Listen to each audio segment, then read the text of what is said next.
It's like a Batman movie, but backwards.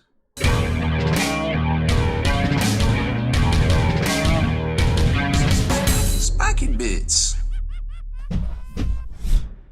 Welcome back, Hobby Maniacs. I'm Rob Bear from SpikyBits.com, and today I wanted to share with you a preview copy of the new Arkham Asylum board game from Night Models.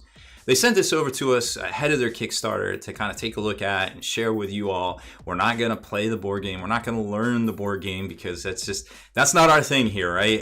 I couldn't tell you what worker placement or replacement is. I don't even know what it's called from any of the other stuff. But I like board games. I like to play them sometimes. They're fun for me. It's not my focus. What our focus is telling y'all if we think something's cool, and if it's of value to you, then hey, pick it up, vote with your hobby dollars, right? Unfortunately, I don't have a Kickstarter preview page to show you. I don't know what this is going to sell for. I assume it's going to be reasonably priced. I hope it's going to be reasonably priced. Otherwise, I'm going to look kind of silly.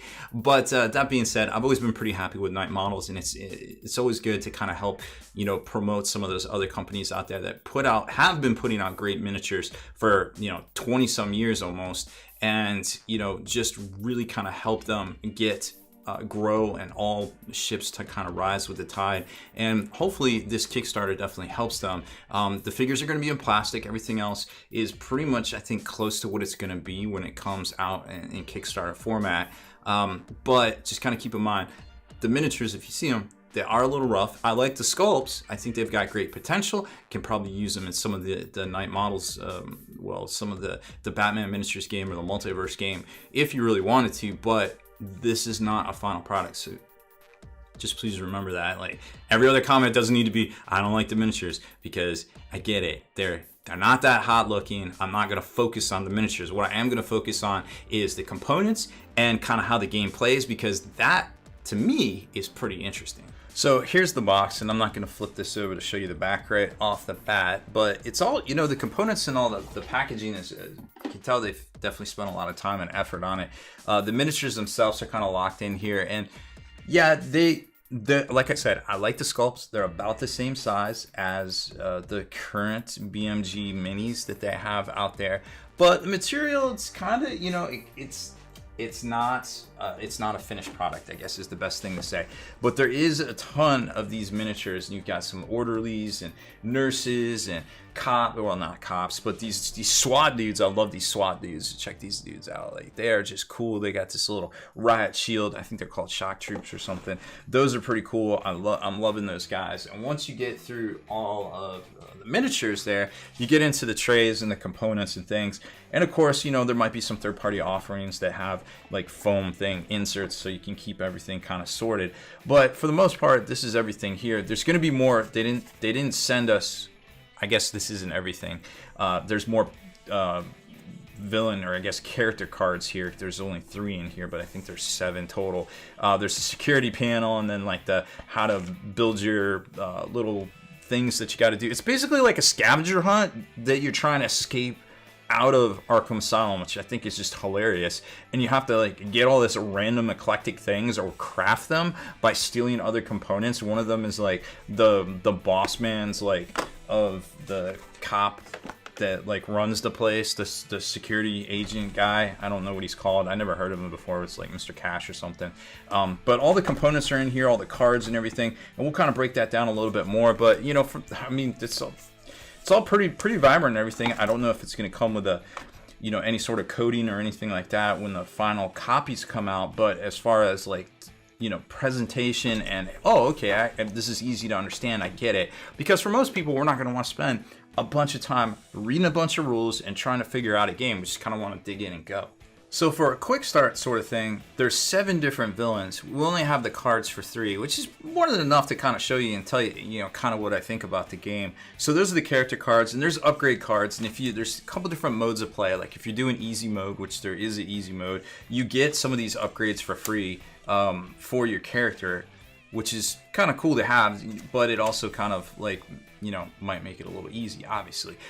This is the first mission they say to basically go with this zipline escape plan, and this is like what you're trying to do. It's super scavenger hunt to escape from Arkham Asylum, right?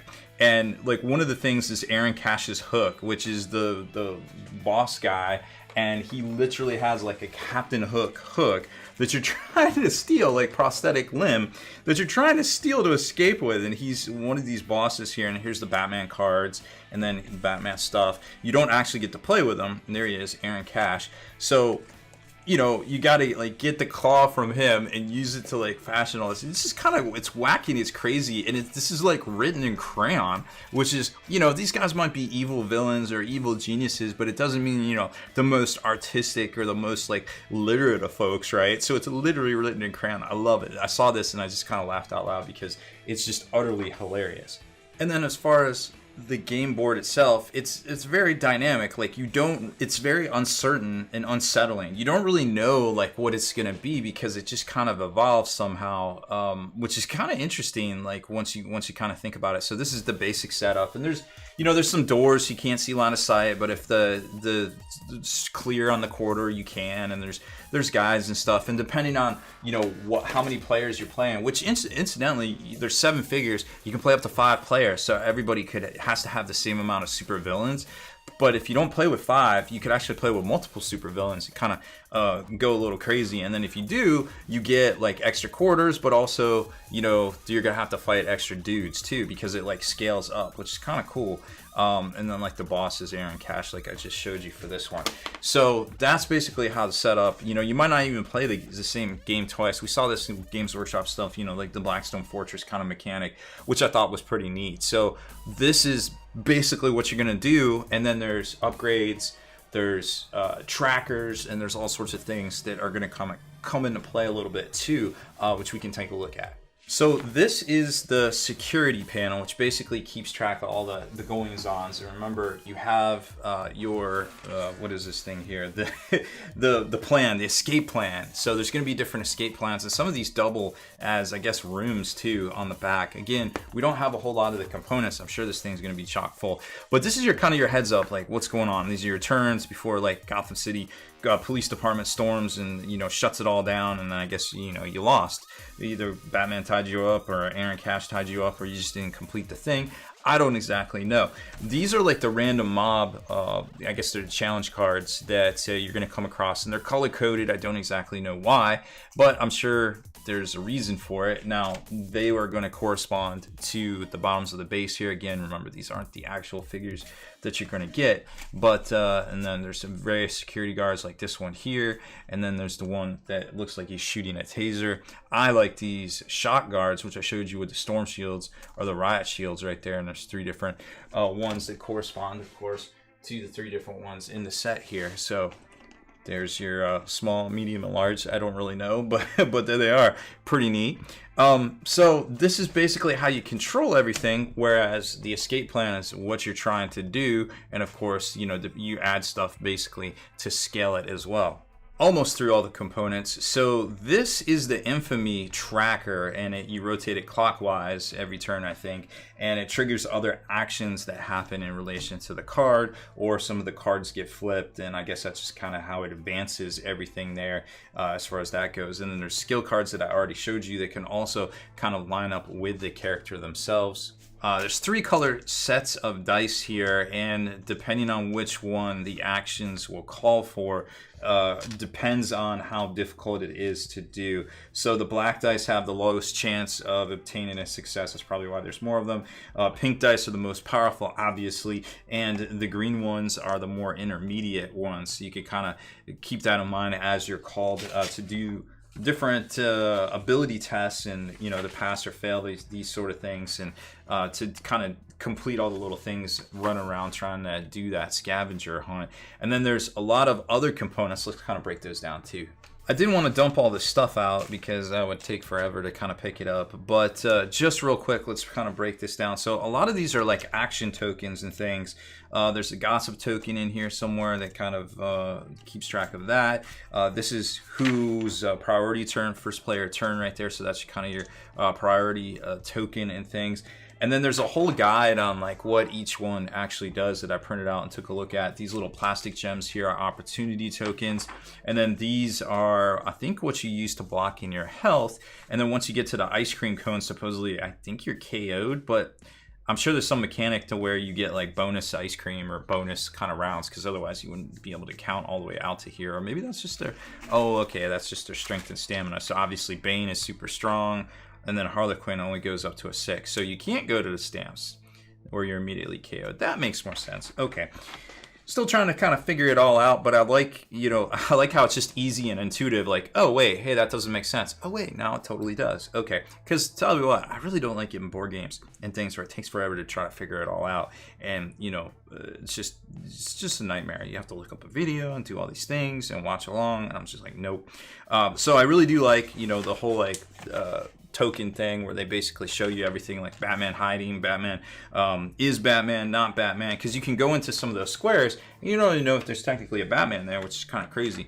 But that's basically all the components, and from what I see here, I'm pretty impressed with all of that for sure. So miniature wise, they didn't really want me like focusing on the miniatures, but I love miniatures, and I think we're all adults here and we can understand that these are prototypes. So yes, they are prototypes, but you can see they size up pretty well with some other popular heroic games out there. And of course, you could probably use these miniatures. They would size up well with the Batman miniatures game or a multiverse, depending on what you play.